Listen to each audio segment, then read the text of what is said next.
6절 말씀,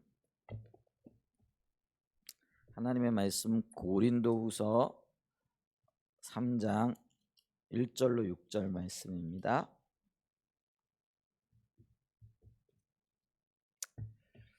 제가 봉독하겠습니다. 우리가 다시 자천하기를 시작하겠느냐?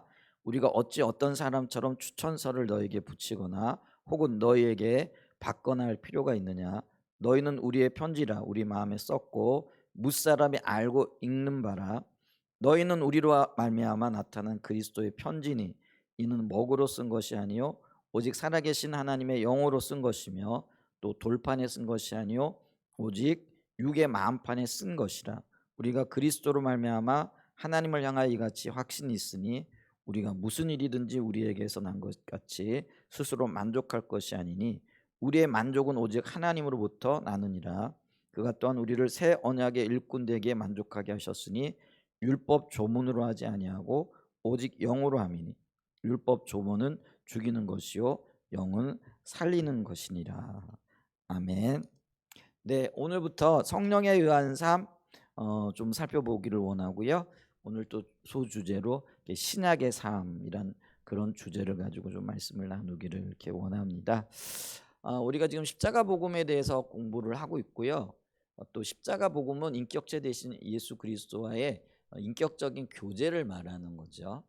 근데 이 인격적인 교제를 그러면 어떻게 잘 할 수 있을 것인가? 이제 그게 우리가 지금 요즘 다루고 있는 주제라 이렇게 얘기할 수 있습니다. 그래서 우리의 신앙이 하나님과의 친밀한 교제인데 어떻게 하면 이 친밀한 교제를 잘 할 수 있을 것인가? 그 친밀한 교제를 잘 담아낼 수 있을 것인가라는 그 문제를 다루고 있다라는 거죠. 그래서 우리가 지난 주간까지 말씀에 의한 삶을 살펴봤는데 이 말씀에 의한 삶을 기초로 해서 우리가 어떻게 신앙생활을 해야 되는가, 요거를 좀 도표로 보게 되어지면 이렇습니다. 한번 좀 보여주세요. 자, 우리의 신앙은요, 이제 지난 주간에 살펴봤죠. 건물에 비유하게 되어지면요, 건물의 기초가 그 말씀이 되어지는. 그래서 우리의 신앙의 기초가 말씀이에요. 그래서 우리가 이 말씀을 기초로 해서 내 기둥을 세우고 또 그 기둥의 벽을 쳐가는 거죠. 그래서 집이 이루어지게 되어지는데 그 벽들이 오직 성령에 의한 삶, 혹은 오직 은혜에 의한 삶, 오직 믿음에 의한 삶, 오직 십자가에 의한 삶이라는 거죠. 근데 여기 보면은 계속 비춰주세요. 뚜껑이 열려 있잖아요, 그죠? 근데 그 뚜껑에 지금 뭘 담아야 되는 거죠? 신앙의 본질을 담아야 되는 거예요. 신앙의 본질이라는 게 하나님과의 친밀한 교제를 말합니다. 인격적인 교제. 이 인격적인 교제를 그럼 어떻게 이루어갈 것인가 했을 때 성령의 인도를 받아야 된다라는 거죠. 주님께서 우리에게 은혜를 주셔야 된다라는 거예요. 그리고 우리는 거기에 믿음으로 반응해야 된다라는 거예요. 근데 우리가 믿음으로 반응하는 근거가 십자가라는 거예요. 이게 각각의 네 면을 이루고 있는데 어떤 면에서 보게 되어지면은 이게요, 네 면이지만 본질적으로 보게 되어지면은 하나일 수 있다라는 거죠. 다른 말로 얘기하면은요, 오직 은혜가 없으면은요, 우리가 어떤 의미에서 보게 되어지면은 성령의 인도를 따라 살아갈 수 없고요. 또 성령의 인도가 없게 되어지면은요, 믿음에 의한 삶도 불가능하다라는 거죠. 그리고 이 모든 것들을 가능케 하는 게 오직 십자가의 공로에 의한 건데, 그래서 우리가 예를 들면 우리가 이렇게 집을 볼 때도 아니 뭐 집까지 갈 것 없네요. 이 강대상을 볼 때도 앞에서 보는 것과 옆에서 보는 것과 뒤에서 보는 게 각각 다 다르죠. 근데 다르지만 하나라는 거예요. 이게 다르게 보이지만 이게 본질적으로는 하나일 수밖에 없다라는 거죠. 그래서 우리가 이게 우리의 신앙생활을 또 신앙의 본질을 담는 그릇으로서 네 가지 면을 얘기하고 있지만 이게 네 가지 면이지만 결국은 본질적으로는 또 하나일 수밖에 없다라는 것이죠. 그래서 이제 그런 측면을 좀 우리가 이해를 하고 이 부분을 좀 살펴보는 것이 굉장히 중요하다라는 거죠. 그래서 말씀이라는 토대 위에, 그래서 우리가 지난 주간에 말씀을 의한 삶을 살아야 되는데 말씀에 의한 삶을 살아간다라는 것은 이 말씀이 우리의 신앙과 신학과 삶의 그 토대가 되어져야 된다라고 이렇게 말씀을 드렸잖아요. 그러면서 또 말씀은 우리 그 하나님이 의도했던 의도 그대로의 말씀이 또 하나님의 마음에 있는 그대로의 말씀이 우리의 삶에 적용되어지고 나타나야 된다라는 거죠. 그러면서 동시에 우리의 그 신학을 위한 네 가지 출처 위에 굳건하게 서야 되는데 그 하나가 우리가 신학이나 신앙을 할 때에 가장 우리에게 큰 어떤 근거를 제공하는 것이 성경이라 이렇게 말씀을 드렸고요. 그 다음에는 이제 전통이라, 그 다음에는 이성이라, 그 다음엔 경험이라. 그런데 이것이 이 네 가지 출처가 올바른 순서 위에 세워져야 된다라고 이렇게 얘기를 했죠. 그러니까 이런 그 말씀에 의한 삶을 토대로 해서 이 네 가지 기둥들이 우리의 삶 속에 세워질 때에 우리가 주님과의 친밀한 교제를 더 원활하게 혹은 본질적인 영역에서의 신앙생활을 해나갈 수 있다라는 것들을 우리가 살펴봤다라는 거죠. 그래서 우리가 여기서 좀 기억해야 될 게 있는데 이게 지금 네 가지 특성이 우리가 추구해야 되는 것들인데 근데 이게 목적은 아니라는 거예요. 아까 말씀드렸지만은 우리의 신앙의 최종적인 목적 혹은 본질적인 건 뭐예요? 하나님과의 인격적인 교제예요. 그걸 다른 말로 그 친밀한 교제라 이렇게 얘기를 하고 이 친밀한 교제에 포함되어지는 것이 뭐냐면 하나님 그분을 인격적으로 만나야 돼요. 그래야 그분을 알 수가 있어요. 그래서 주님을 인격적으로 알고 인격적으로 만난 그분을 내 온 삶으로 사랑하는 것 이게 우리의 신앙의 가장 핵심인 거예요.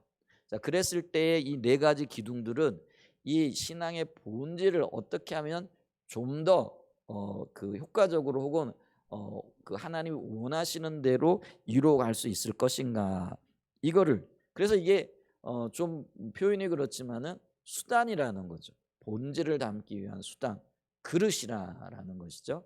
이제 그렇기 때문에 우리가 이거를 좀 이해를 하고 이 부분을 좀 봐야 됩니다. 자, 그래서 우리의 신앙은 말씀의 토대 위에서 네 가지 특성을 잘 추구해 나가는 것이다. 그 다음에 우리가 두 번째로 좀 살펴보는 것인데 그게 뭐냐면은 말씀을 강조하는 신앙이 있어요. 우리가 어떤 의미에서 보면은 지금까지 배웠던 것처럼 말씀이 모든 것들의 토대이기 때문에 더없이 우리가 말씀을 강조하고 말씀을 따라 살아가야 되지요. 근데 여기서 우리가 좀 한 가지 생각해야 될 게 있는데 그게 뭐냐면은요. 이렇게 말씀을 따라가는 것이 신앙이 틀림이 없지만은 그것을 우리의 삶에 잘 적용해서 그대로 살아가는 것 여기에는 조금 문제가 있다라는 거예요. 왜냐하면은 그것 자체가 신앙생활이긴 하지만은 여기서 우리가 좀 배제되어진 게 있는데 그게 뭐냐면은요. 성령의 인도를 따르지 않게 되어지면은요. 이 말씀 연구가 자기의 관점에서 혹은 자기 생각으로 가기가 쉽다라는 것이죠. 그래서 우리는 이 말씀을 따라 살아가야 되지만은 또 동시에 성령의 인도를 따라가는 것이 굉장히 중요하다라는 것이죠. 그래서 말씀을 따라가되 성령의 인도를 따라가는 것 그게 하나님께서 우리에게서 의도하고 계신 신앙이다라는 것들을 기억해야 됩니다. 왜 굳이 이런 이야기를 하고 있느냐면요. 우리가 알고 있듯이 이 구약의 삶이 말씀에 의한 삶을 강조하는 그런 신앙생활이었거든요. 다른 말로 얘기하면은 요거를 조금 부정적으로 얘기하게 되어지면은 문자에 의한 삶이라는 것이죠. 그래서 이 구약에는요 하나님이 말씀하셨고 말씀이 잘못된 게 아니고 그 말씀을 적용해 가는 데 있어서 그 구약의 사람들은 어떻게 하면 이 말씀대로 살아갈까를 고민하고 또 이 말씀을 따라 살아갔지만은 문제는 뭐냐면은요 여기에 성령님의 인도가 빠지게 되어지니까 이게 생명력이 사라지게 되어졌다라는 거죠.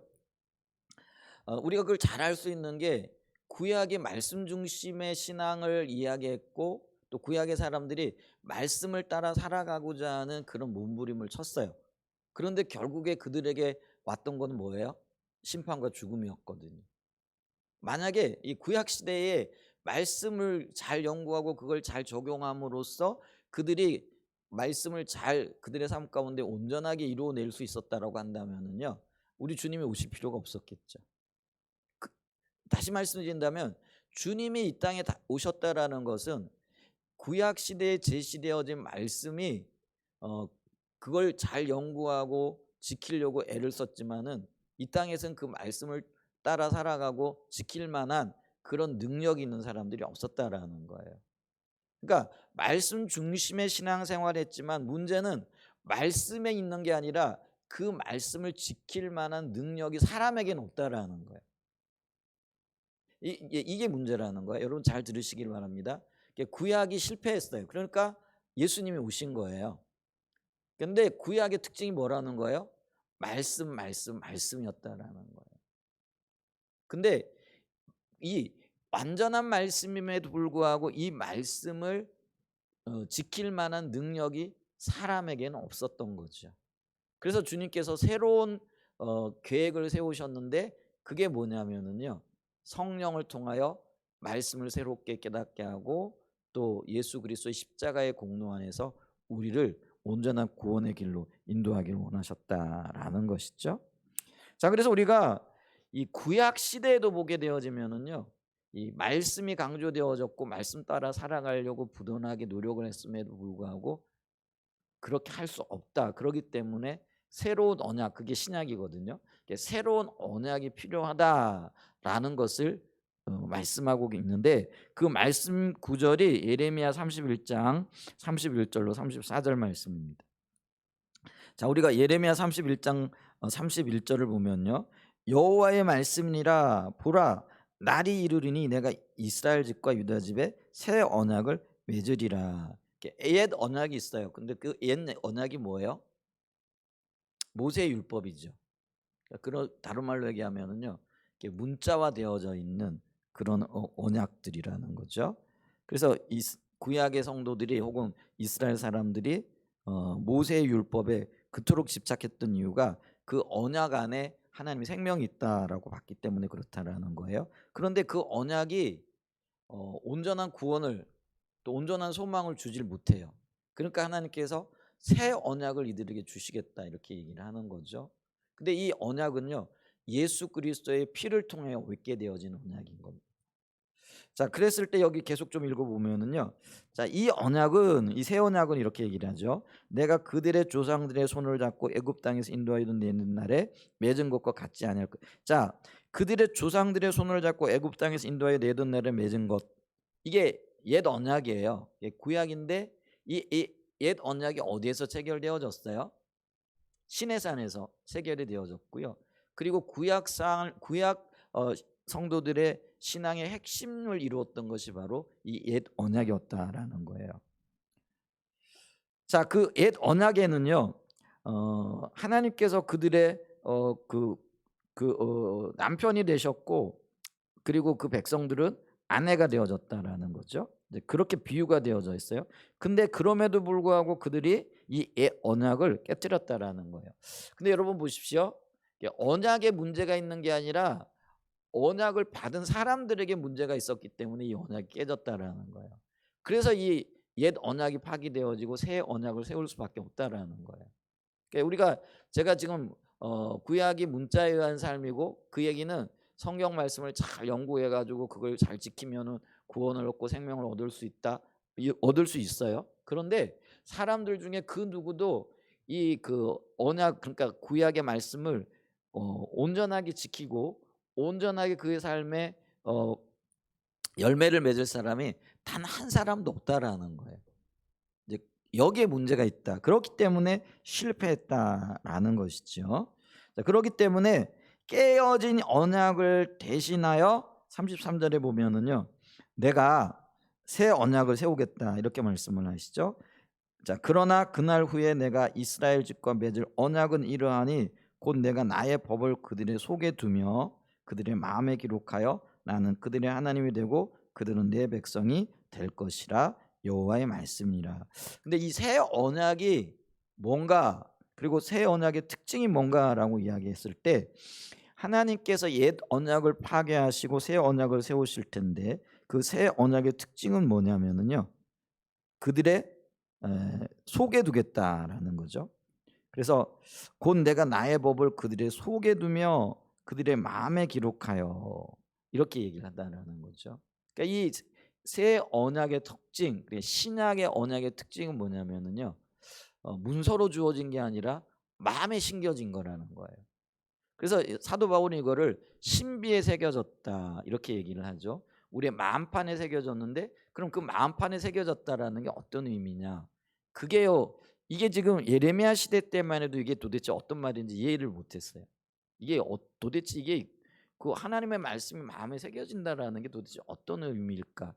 근데 예수님이 오시고 우리 죄를 위해 십자가에 못 박혀 죽으시고 또 부활하셨다가 이렇게 승천하실 때에 주신 약속이 있어요. 그게 뭐냐면은요, 내가 떠나가는 것이 내게 유익이라 내가 떠나감으로 내가 너에게 성령이 줄 텐데, 이게 성령이 임하게 되어지면은 하나님의 비밀을 깨닫게 되어진다라는 거죠. 그래서 이 마음에 새겨진다라는 거, 성령이 오셔서 우리 안에 영원토록 거하신다라는 그 의미가 되어지는 것이, 이제 신약 시대에 오면서 오순절 마가의 다락방에 성령이 오심으로 그것이 지금 예레미야가 얘기하고 있는 하나님의 법을 마음에 두겠다라고 하신 그 약속의 말씀이 이루어지고, 그 약속의 말씀이 이루어짐을 통해서 그걸 비로소 이해하게 되어졌다라는 거죠. 자, 그래서 우리는 이걸 토대로요, 이 새 언약의 핵심은요, 성령이 우리에게 오셔서 우리가 살아갈 수 없었던 그 옛 언약의 말씀들이 잘못된 것이 아닌데, 내가 문제가 있었기 때문에 그 말씀대로 살아갈 수 없는데, 내가 내 힘으로 살아갈 수 없었던 그 말씀들을 살아갈 수 있도록 도우시고 또 비추시고 깨닫게 하시고 힘을 주시고 그 길을 인도하신다라는 거예요. 누가요? 성령님이에요. 그래서 이게 새 언약이라는 거예요. 그래서 새 언약의 핵심은 성령님이 우리 가운데 오셔서 말씀을 더 선명하게, 그리고 그 말씀을 따라 살아갈 수 있는 힘과 능력을 주셨다라는 거죠. 자, 그렇기 때문에 이제 34절에 보면은요, 그들이 다시는 각기 이웃과 형제를 가르쳐 이르기를 너는 여호와를 알라 하지 아니하리니 이는 작은 자로부터 큰 자까지 다 나를 알기 때문이라. 성령이 비춰주시고 깨닫게 하시고 알게 하심으로 각자가 하나님의 인도를 받게 되어져서 하나님 그분이 어떤 분인지 알게 되어졌다라는 거죠. 그래서 우리가 요한복음에 보면은 성령님이 우리에게 오셔서 하시는 일이 가장 크게 뭘로 나타나요? 예수님이 어떤 분이고, 또 하나님의 말씀이 어떤 의미가 있고, 또 그 말씀에 어떤 비밀이 있는가, 이런 것들을 생각나게 하고 깨닫게 하시고 비춰주시는 영, 그분이 바로 성령님이라 이렇게 이야기하고 있다라는 것이죠. 그래서 이 구약의 삶이 실패했는데 이 실패한 삶을 새롭게 하시고 또 새 언약을 통하여 갱신하시기 위하여 하나님께서 새 언약을 주셨는데, 이 새 언약의 핵심이 바로 성령님이다. 자, 그러면 이제 오늘날 우리가 이제는 구약 시대가 아니라 신약 시대를 살아가고 있죠. 신약 시대의 특징이 뭐라고 얘기했습니까? 성령이 우리에게 오셨다라는 거죠. 그러니까 우리는 신약 시대를 살아가는 사람들은요, 성령에 의한 삶을 살아가야 된다라는 것이죠. 그래서 대부분의 성경학자들은요, 이 그 신약 시대를 성령의 시대다 이렇게 얘기를 합니다. 대표적인 분이 F.F. 브루스라는 분인데요, 신약 신학자이죠. 자, 그분은 뭐라고 얘기를 하고 있느냐면요, 그리스도의 부활과 성도들의 부활 사이에 현재는, 그러니까 주님 다시 오시고요, 우리가 심판을 받게 될 거예요. 주님 다시 재림하실 때는요, 그때는 우리가 다 그 부활 성도로 살아가게 되어져요. 어떤 분들이 이렇게 얘기를 할 거예요. 아니, 살아서 주님이 다시 오시게 되어지면은 그럼 우리는 살아서 주님을 맞지 않을까요? 아니에요. 우리 그때도 새롭게 되어지는데 죽음을 맛볼 어떤 찰나적인 시간, 마치 우리가 죽음을 느끼지도 못할 그 순간에 새롭게 변화되어지는 거예요. 근데 우리가 한 번은 죽어요, 누구나. 그래서 우리가 부활하게 되어져요. 그러니까 살아서 주님을 맞이하는 재림 성도들도요, 죽습니다. 근데 주님 만날 그때 우리의 죽음을 느끼지 못할 찰나적인 순간이라고 할지라도 우리는 다시 부활을 하게 되어지는 거죠. 그래서 모든 사람들은 죽고 부활하게끔 되어져 있어요. 그래서 그리스도의 부활과 성도들의 부활 사이 현재는요, 주님 다시 오시기까지는 성령의 시대라라고 이렇게 이야기를 하고 있다라는 것이죠. 그리고 이 성령 시대의 특징은 우리의 마음속에 성령이 오셔서 하나님의 그 의도와 하나님의 계획과 하나님의 뜻들을 밝히 드러내고 계시다라는 것이죠. 그래서 사도 바울은요, 고린도후서 1장 21절에 이렇게 얘기를 하고 있죠. 우리를 너희와 함께 그리스도 안에서 굳건하게 하시고 우리에게 기름을 부으신 이는 하나님이시니 그가 또한 우리에게 인치시고 보증으로 우리 마음에 성령을 주셨느니라. 하나님이 우리를 보호하시고 통치하시고 인도하신다라는 것의 한 증거로서 성령을 우리에게 주셨다라는 거예요. 우리 왜 집 계약 맺을 때 보증금 내잖아요. 계약금이라 그래야 되나? 하여간 뭐 우리가 뭐 그런 거를 미리 내잖아요. 이게 어떤 의미냐면 내가 이 돈 냈으니까 이 집 살 거예요. 내가 이 돈 내고 계약금 이렇게 줬으니까 이게 보증금인데 했으니까 이 집을 살 거예요. 그래서 이 집을 사기 위한 어떤 그 분명한 의사 표현으로 보증을 서잖아요. 이게 계약금 같은 걸 주잖아요. 근데 하나님이 우리를 온전하게 통치하시고 또 하나님으로서의 삶을 또 하나님으로서의 인도하심을 우리 가운데 이루겠다라는 그런 의지의 표시로 하나님께서 우리에게 마치 보증을 걸듯이 성령을 주셨다라는 거예요. 그래서 우리가 성령이 우리 안에 와 계신 것을 보면서 나는 하나님의 백성이고 하나님이 나를 지키시되 끝까지 지키고 계신다라는 것을 알게 되어지는 거예요. 그리고 그거를 분명하게 인식이 되어진다라는 거죠. 자, 그래서 사도 바울은요, 그거를 인치시고 보증, 인치는 것과 보증을 같은 의미로 보고 있다라는 거죠. 그래서 그 증거로 우리 마음에 성령을 주셨다라는 거죠. 그리고 하나님께서는 우리를 하나님 나라 백성으로서 합당하게 세우시기 위하여 성령의 인도를 통하여 우리를 다듬어 가고 계시다는 거죠. 우리를 지금 연단하시고 훈련하시고 또 새롭게 하시고 또 이렇게 강하게 하시는 분이 누구라고요? 성령이라는 거예요. 그분이 우리를 코치하고 계신 거죠.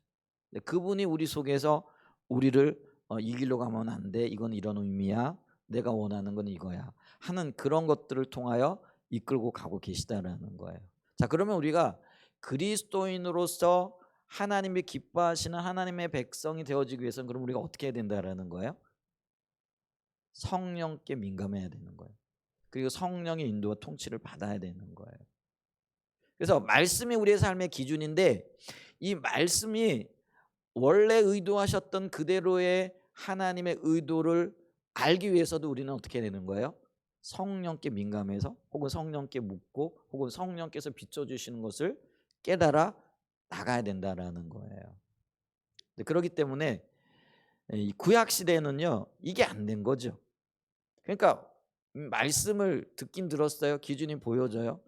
그러니까 이 말씀을 그들의 삶 속에 적용하고 또 이루어보려고 무던히 애를 쓰지만은 그거를 이룰 수 있는 힘과 능력이 우리에게는 없는 거죠. 사람에게는 없는 거죠. 그러니까 말씀대로 못 살아요. 근데 성령의 인도를 받고 혹은 성령께서 우리에게 베푸시는 은혜를 받게 되어지면은요, 우리는 말씀대로 살아갈 수 있는 힘과 능력을 받게 되어진다라는 거죠. 그래서 우리가 요한복음 8장에 보면은 현장에서 가늠하다 잡힌 여인이 있죠. 근데 그 여인을 향하여 예수님께서 뭐라고 말씀하시냐면은 나도 너를 정죄치 아니하노니까 너는 아니하노니 너는 가서 다시는 죄를 짓지 말아라 이렇게 얘기를 하거든요. 여러분, 죄가 몸에 배어져 있는 사람이 죄를 안 지을 수 있을까요, 없을까요? 없어요. 죄를 지을 수밖에 없어요. 근데 아마 이 여인도요, 뭐 그게 음행의 죄였던 어떤 죄였던 간에 하여간 이 죄가 몸에 배어 있는 여인이었다라는 거죠. 그러면은 그 죄를 지을 만한 어떤 여건이나 형편이 되어지면은 다시 죄를 지을 수밖에 없어요. 그게 우리의 모습이에요. 그러니까 내가 죄를 안 지으려고 해도요, 안 지을 수가 없어요. 어, 예전에 제가 이런 이야기를 들었는데 어떤 분이 게임에 이렇게 빠졌어요.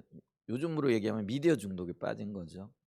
여러분 미디어 중독에 빠지고 뭐 게임에 빠지고 이러면 시금전폐하는 경우도 많아요.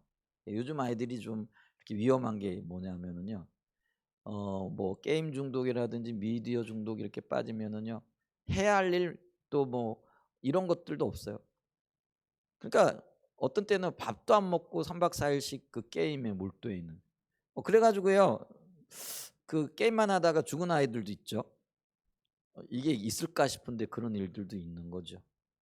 왜냐면 밥을 안 먹고 게임만 하다가 탈진해 가지고 죽는 경우들도 생기기는. 이게 중독이 그만큼 무서운 거예요. 근데 한번 생각을 해 보세요. 이 아이가 이 아니면 게임 중독이나 미디어 중독에 이렇게 빠져 있는 아이들이 '아 이거 안 되는데. 그만해야 되는데.' 이런 생각을 할까요 안 할까요? 당연히 하겠죠. 그리고 어떤 노력들도 해 봤을 거예요. 근데 그 노력이 통하지를 않는 거죠. 근데 그게 우리의 모습이라는 거예요. 우리가 죄가 무섭다라는 거, 죄가 파멸이고 죄가 어떤 소망도 없다라는 것, 어떤 유익도 없다라는 걸 알죠. 그런데 우리가 이 죄에서 벗어나기를 원하지만은 벗어날 수가 없어요.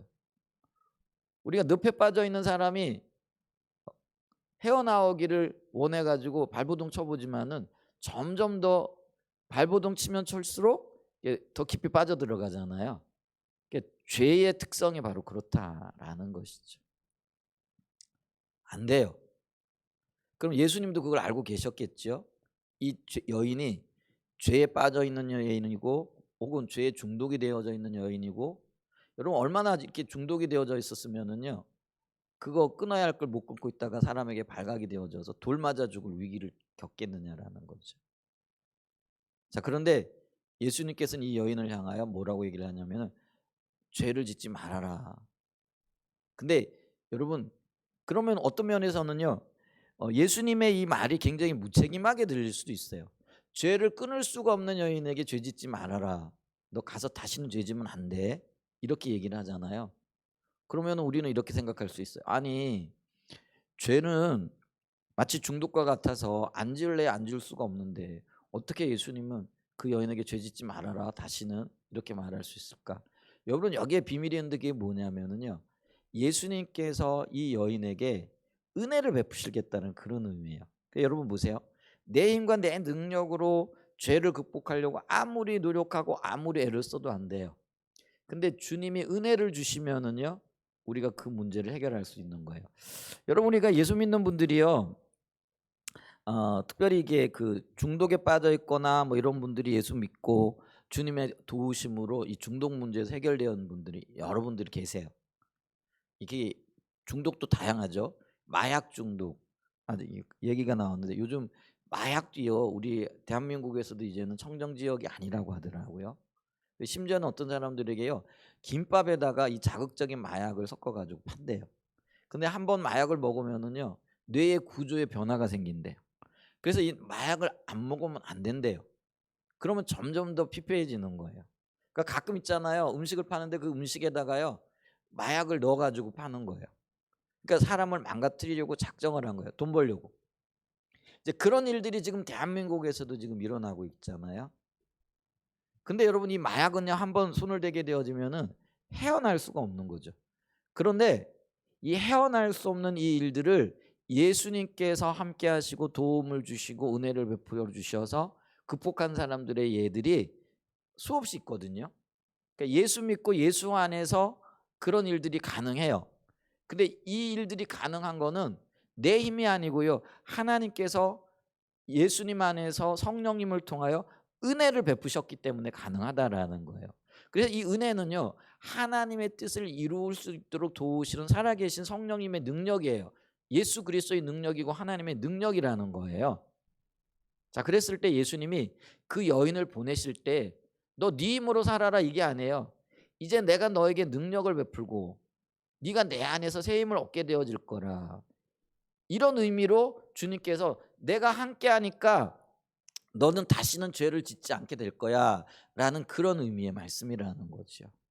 그래서 주님은요 우리에게 뭐라고 말씀하셨느냐면 제자들에게도 하신 말씀이기도 하지만 내가 세상 끝날까지 너와 함께하리라. 근데 세상 끝날까지 함께한다라는 것이 구체적으로 뭘로 나타나는 거예요? 성령이 우리와 함께하심으로 세상 끝날까지 함께하는 것이 이루어진 거라는 거예요.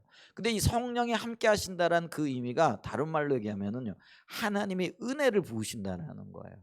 그래서 내 힘으로 하나님 술 끊게 해주세요, 담배 끊게 해주세요, 아니면 마약 끊게 해주세요, 아니면 중독에서 해방되게 해주세요, 혹은 뭐냐면 미디어에서 해방되게 해주세요. 안 돼요. 그래서 여러분 기도를 바꾸세요. 끊게 해주세요, 끊을 수 있도록 해주세요 아니라 주님 은혜를 베풀어 주셔서 주님의 은혜로 말미암아 이거를 극복할 수 있도록 도와주세요. 여러분 이럴 때 하나님께서 은혜를 베푸시는 거예요. 내가 해봐야지, 내가 노력해 한다고 되어지는 게 아니고요.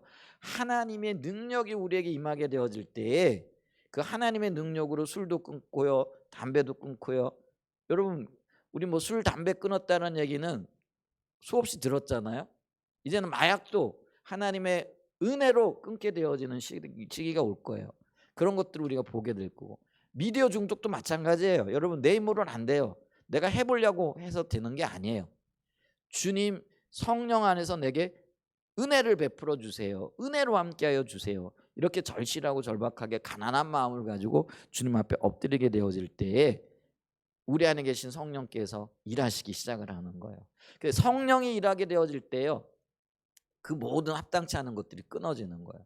죄도 마찬가지예요. 그게 우리의 신앙의 고백이잖아요. 그래서 우리가 죄를 이길 수 있었던 이유, 또 죄를 이길 수 있는 이유들, 과거의 죄가 예수 그리스도 십자가 안에서 성령 안에서 끊어졌습니다. 아멘. 미래의 죄들도 마찬가지예요. 끊어질 거예요. 그리고 나쁜 습관들도 당연히 그리스도 안에서 주님 주시는 성령의 능력과 은혜로 끊어지게 되어질 줄 믿습니다. 그래서 우리가 초점이 이렇게 맞춰지게 되어질 때에 우리의 삶이 철저하게 하나님 중심적인 그 하나님을 의지하는 삶이 되어지면서 주님께서 우리에게 능력과 은혜로 함께 하신다라는 거죠. 그래서 성령께서 우리를 다듬어 가시는 거예요. 그리고 새롭게 하시는 거예요. 그리고 주님의 백성으로 세워가는 거예요. 물론 여기에 믿음이, 그래서 우리가 성령의 인도를 따르는 것과 은혜가 우리에게 임하는 것과 믿음이 같은 의미라고 말씀드렸잖아요. 내 면이지만 같은 성향과 성질을 가지고 있는 것이라 이렇게 얘기를 했죠.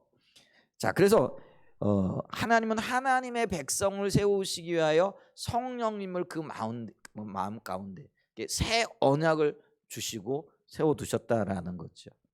그래서 우리는요, 성령에 의한 삶을 살아야 됩니다. 이 시대가 성령의 시대이기 때문에.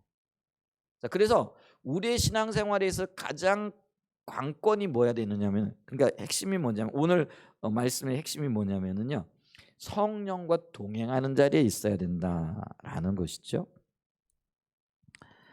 자, 그렇기 때문에 사도 바울은 우리에게 뭐라고 얘기를 하느냐면은, 우리의 신앙이 전적으로 성령에 의한 것이기 때문에, 성령의 인도를 따라가는 삶이기 때문에, 성령의 인도를 따르기 위해서는 성령의 인도에 동의하고 협조하고, 그리고 성령께 맡기는 우리의 의지가 필요하다라는 것이죠. 그래서 갈라디아서 5장 16절과 26절에 보면은요, 우리에게 사도 바울이 뭐라고 이야기를 하냐면 성령을 따라 행하라라고 이렇게 강조하고 있다는 것이죠. 자, 갈라디아서 5장 16절 보죠.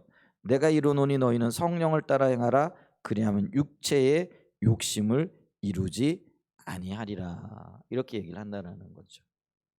그래서 성령과 동행하는 삶을 살아야 되는데, 성령과 동행하는 삶을 살아가기 위해서는요, 성령의 일에 우리가 동의하고, 그리고 그 자기 자신을 쳐서 복종하고, 또 주님을 따르고자 하는 우리의 의지가 필요하다라는 것이죠.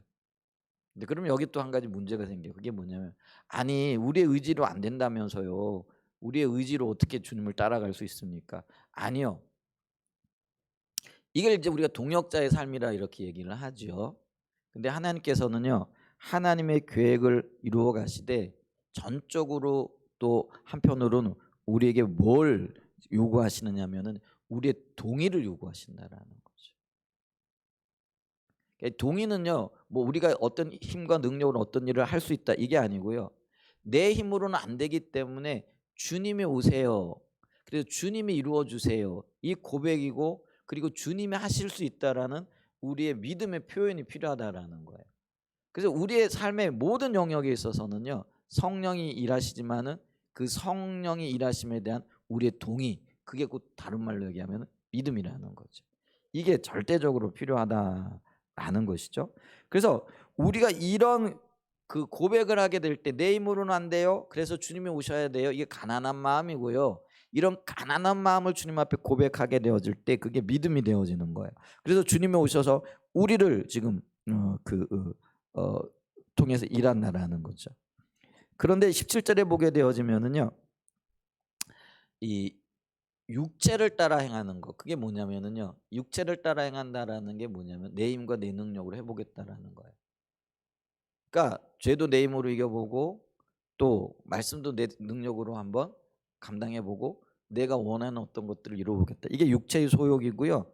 이게 육체의 힘이라는 거죠. 근데 이 육체의 소욕은요, 항상 뭐 어떻게 한다라는 거예요? 성령을 거스리고, 성령은 육체를 거스리라니. 이 둘이 서로 싸워요. 어디서 싸울까요? 성령과 육체가 지금 싸우고 있어요. 어디서 싸울까요? 내 마음에서 싸워요.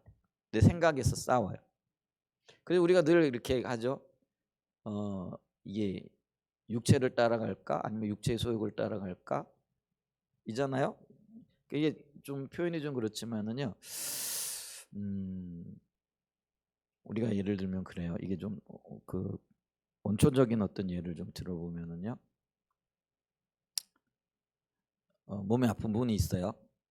그러면 이제 성령님은 우리에게 야, 너 저 아픈 사람을 위해서 좀 기도해 줘라. 이게 성령의 요구예요. 근데 이제 육체의 요구는 뭐예요? 에이, 내가 뭐 기도한다고 되겠어. 내가 지난번에 기도해 봤더니 안 됐어. 이게 육체의 요구예요. 육체를 따르는 거예요. 근데 이게 내 안에서 어떻게 하는 거예요? 싸우는 거예요. 자, 그랬을 때 우리가 말씀이 기준이 된다 그랬잖아요. 능력이 내게 있잖아요. 주님께서 능력 주시는 자로서 나를 통해 일하기를 원하시는 거죠. 그게 주님의 의도 의중에 동의하여 서는 게 이게 성령을 따르는 거라는 거예요. 근데 요거는 누가 해야 된다라는 거예요? 내가 해야 된다라는 거예요. 그걸 성령께서 해주시지 않는다라는 거예요. 근데 내가 이렇게 동의하여 서게 되어질 때에 하나님이 그걸 믿음으로 보시고, 그걸 하나님 중심적인 삶이라고 보시고, 성령의 인도를 따르는 거라고 보시고, 은혜를 의지하여 서는 거라고 보신다라는 거예요. 무슨 말인지 이해가 되시죠? 근데 제가 한 예를 들었는데요, 우리 삶은요, 모든 영역이 바로 이 싸움이에요. 내가 원하는 건지 아니면 육체를 내가 원하는 것 같지만 그게 그 뒤에 육체가 있다라는 거예요. 그런데 성령께서는요, 하나님의 기준을 따라서 아버지의 마음을 가지고 서기를 원하시는 거라는 거예요. 근데 이게 항상 싸워요. 근데 우리가 연약하다라는 거는요, 그리고 어린아이라는 거는요, 자기가 원하는 거 혹은 자기 육체의 필요를 따라가는 거예요. 그게 어린 신앙이에요. 그러니까 어린 신앙은 뭐예요? 항상 내가 원하는 걸 선택해요. 근데 성숙했다라는 건 뭐예요? 항상 자기를 보지 않아요. 하나님이 기뻐하시는 것, 하나님이 원하시는 건 뭔가 이거를 보고 선택한다라는 거죠. 그래, 이게 늘 싸워요. 자, 그랬을 때 여러분은 뭘 선택하세요?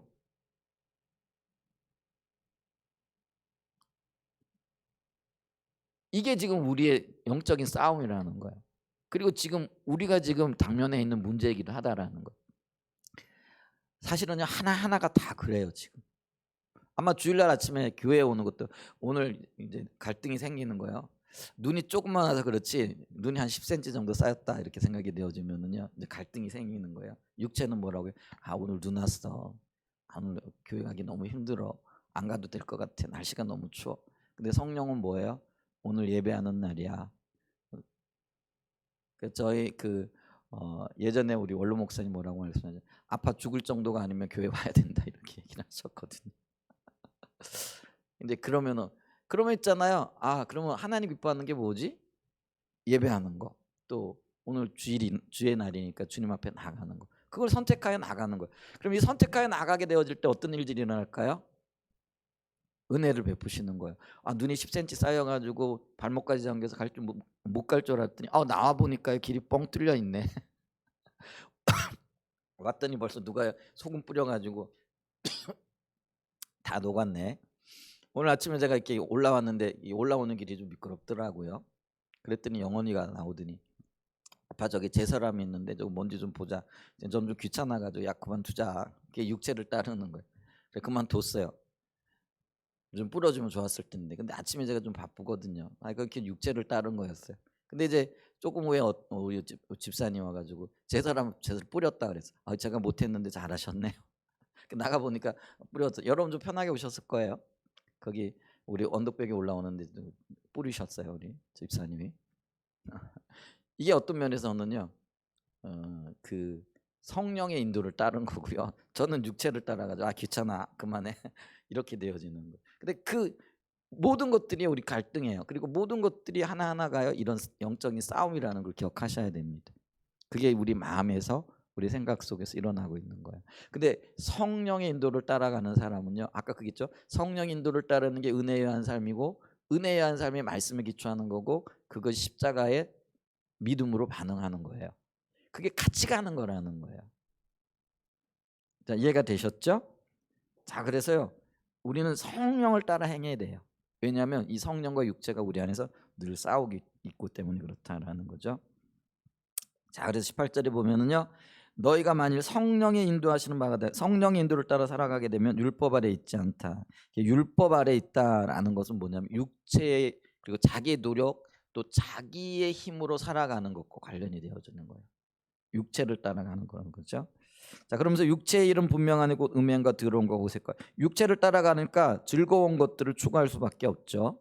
음행, 더러운 것, 호색, 우상숭배, 주술, 원수 맺는 것, 분쟁과 시기, 분냄, 당짓는 것, 분열함과 이단과 투기와 술 취함과 방탕함과 이런 육체에 속한 것들을 쭉 표현해주고 있어요. 그리고 난 다음에 이제 전에 너에게 경계한 같이 경고하니 이런 일을 하는 자들은 하나님의 나라를 유업을 받지 못할 것이야. 그러니까 육체를 따라가는 사람은 결국은 하나님으로부터 멀어지고 하나님 나라의 유업을 못 받는다라는 거죠. 자, 그러면서 성령을 따라가는 사람들이 맺게 되어질 열매들에 대해서 우리에게 얘기해주고 있어요. 그래서 한번 같이 읽어볼까요? 22절.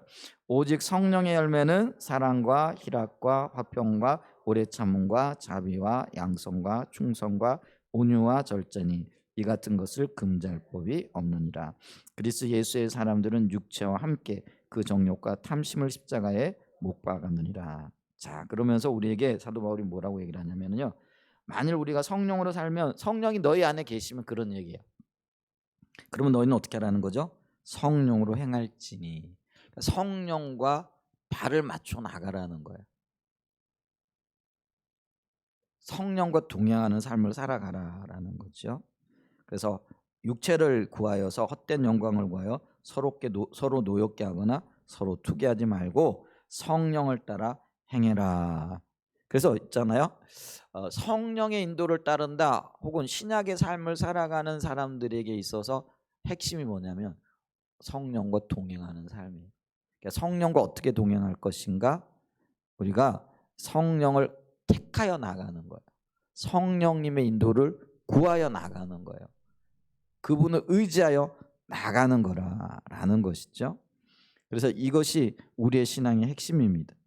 자, 근데 우리가 이런 성령과 동행하기 위하여 우리가 한 가지 주의해야 될 게 있는데 그게 뭐냐면요, 성령님을 근심하게 하지 말아야 된다라는 거죠. 에베소서 4장 30절에 보면은요, 사도 바울이 이런 권면을 우리에게 하고 있죠. 같이 읽어봅니다. 시작. 하나님의 성령을 근심하게 하지 말고 그 안에서 너희가 구원의 날까지 인치심을 받았느라. 자, 성령을 근심하는 게 뭘까요? 어떻게 성령을 근심케 하죠? 여러분 있잖아요, 우리 가족들 중에 예를 들면은 부모의 마음을 근심케 하는 자녀들이 어떤 자녀들이냐면은요, 부모의 뜻을 거스리는 자녀들이 부모의 마음을 근심케 하잖아요. 그러니까 성령을 근심케 하는 자들이 어떤 자들일까요? 하나님의 뜻을 거스르는 자들이겠죠. 그러니까 아까 얘기했듯이 육체를 따라가고 육체 힘과 능력으로 살아가려고 하는 자들이겠죠. 그런 사람이 성령을 근심케 하는 거죠. 그러면 성령을 기쁘시게 하는 자들은 어떤 자들일까요? 성령과 동행하는 가운데 성령의 인도를 성실하게 받으려고 하는 그런 마음의 태도와 자세가 있는 사람이겠죠. 그러니까 우리의 신앙은요, 바깥으로 드러나는 것에서 시작하는 게 아니라 우리의 마음에서부터 시작이 되어지는 거거든요. 그래서 우리의 마음에 어떤 동기가 있고 어떤 마음이 있고 어떤 의도가 있는가, 이게 굉장히 중요해요. 우리는 연약하기 때문에 넘어질 수 있어요. 근데 넘어졌다고 할 그때에도 우리의 마음에 어떤 동기가 있고 어떤 마음의 자세가 있고 어떻게 주님을 따라고자 하는 열정이 있는가, 이런 것들이 굉장히 중요하다라는 거죠.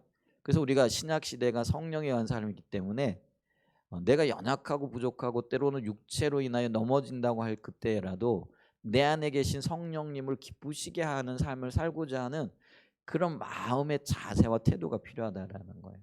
이 마음이 없기 때문에요, 우리는 성령님을 근식해 하는 거예요. 그리고 성령님을 떠나는 거예요.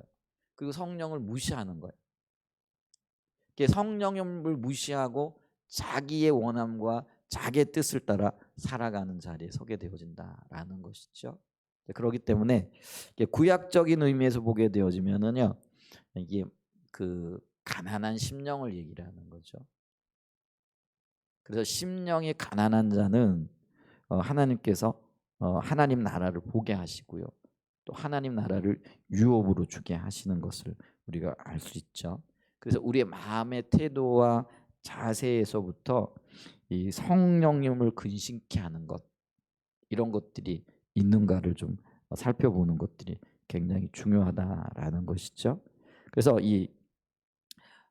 우리가 전도서에도 보면은 두 사람이 의합지 아니하고, 그러니까 뜻이 합해지지 않고 어찌 동행할 수 있겠느냐, 이렇게 말씀을 하고 있죠. 그래서 성령님의 뜻과 내 뜻이 합쳐져야 되는데 우리는요, 성령님이 내 뜻에 맞춰주기를 원하거든요. 근데 그게 아니고요, 성령의 뜻 앞에 우리를 쳐서 복종해야 되는 거예요. 그게 성령의 인도를 따르는 삶이라는 거죠. 그래서 제가 자주 말씀드리는데 이스라엘 백성들이 항상 이런 실수를 하거든요. 그러니까 하나님의 뜻이 분명함에도 불구하고 그 하나님의 뜻 앞에 내 자신을 쳐서 복종하는 게 아니라 내 뜻에 하나님께서 하나님의 뜻을 맞춰주기를 원하는 거죠. 마치 광야 생활을 하던 이스라엘 백성들이 하나님의 구름 기둥이 떠 있는, 그게 하나님의 기준이거든요. 성령의 역사고 인도하심이거든요. 그러면 내가 자리를 털고 일어나 가지고 성령의 구름 기둥, 불 기둥 밑으로 들어가야 되는 거예요. 거기에 보호가 있고 거기에 생명이 있고 거기에 하나님 인도가 있는 거죠. 근데 이스라엘 백성들은요, 그 구름 기둥을 벗어나 가지고 엉뚱한 곳에 서 가지고 뭐라고 얘기를 하느냐면, 하나님 저 구름 기둥 좀 옮겨주세요, 나 있는 곳으로. 내가 지금 여기 있잖아요. 그게 자기 중심적이라는 거예요. 하나님 나 있는 곳으로 구름 기둥을 좀 옮겨주세요. 이게 지금 광야 생활을 하던 이스라엘 백성들의 문제였고요, 구약 시대 이스라엘 백성들의 문제였다라는 거예요. 근데 성령의 인도를 따르는 건 뭐예요? 구름 기둥이 서 있는 그곳에, 불 기둥이 서 있는 그곳에 내가 가는 거예요. 그리고 그 밑에 거하는 거예요. 그게 성령의 인도를 따르는 삶이에요. 아멘. 그리고 다른 말로 얘기하면은요, 육체의 소욕을 따라 산다라는 거는 내 마음대로 하면서 하나님 기준을 옮겨주세요, 하나님 은혜를 베풀어 주세요, 안 해요. 은혜가 있는 곳에 내가 들어가야 되는 거예요. 그게 동행하는 삶이에요. 아멘. 하나님의 은혜가 흐르고 있고 하나님의 역사가 일어나고 있는 그곳에 내가 동참해야 되고 그곳에 들어가야 되는 거예요. 그게 우리의 신앙이에요. 아멘. 여러분, 이걸 우리가 성령의 인도를 따르는 거고 또 말씀의 기준 앞에 서는 것이고, 그게 믿음의 삶이에요.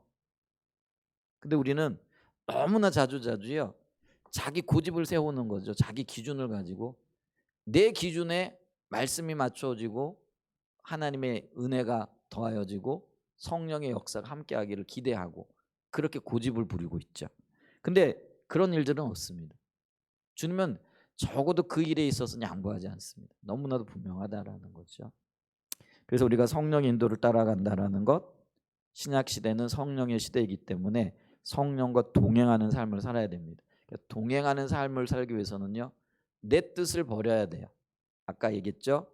뜻이 합하지 않고는 동행을 못해요. 두 사람이 뜻이 합해져야 되는 거예요.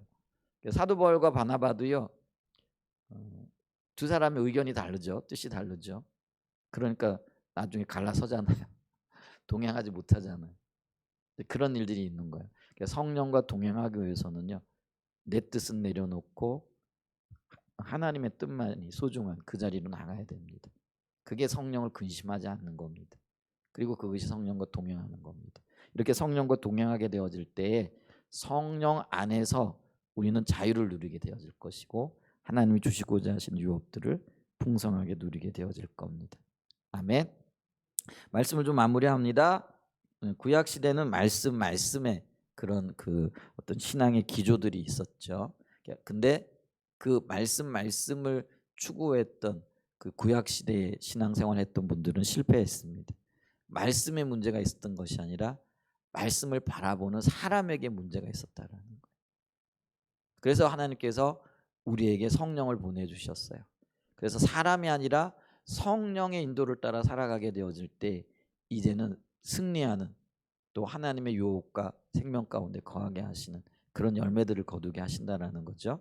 그런 열매들을 맺을 수 있는 성령의 통치와 인도하신 가운데 함께하는 그런 삶을 살아갈 수 있는 저와 여러분들이 되시기를 예수님의 이름으로 간절히 축복합니다. 아멘. 네, 우리 하나님.